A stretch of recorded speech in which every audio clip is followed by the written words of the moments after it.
मी तुम्हाला विचार करणाऱ्या पिढीचा आयकॉन मानतो. आमच्यासाठी तुमची एक अशी प्रतिमा आहे जी सध्याच्या कोणत्याही वक्त्यापेक्षा किंवा गुरुपेक्षा वेगळी आहे. आजच्या काळात लोकांना सुखद खोटं ऐकायला आवडतं. त्यांना कुणी सरळ बोलावं असं वाटत नाही. पण तुमचा जो अंदाज आहे, तुमचा जो अप्रोच आहे, तो अगदी थेट आणि कधी कधी खरं तर थोडासा झणझणीत देखील आहे, फारसं कठोर नसलं तरी.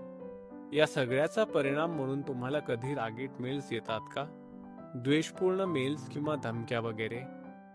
हो, ते या डीलचा पार्टच आहे. हे त्या संपूर्ण पॅकेजचा भाग आहे. आणि ते केवळ उदासीनतेनेच नाही, तर शक्य असेल तेवढ्या कृतज्ञतेने स्वीकारायला हवं. हे सोपं नाहीये नक्कीच, मी सांगू शकतो.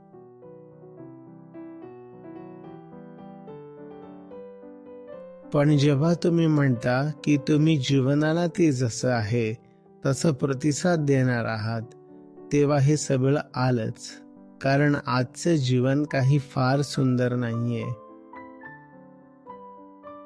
मग तो भांडवलशाहीचा विषय असो, पर्यावरणाचा असो, विविध प्रकारचे अन्याय असोत, धर्म असो, जातीय पूर्वग्रह असोत, तंत्रज्ञान असो किंवा अर्थव्यवस्था असो.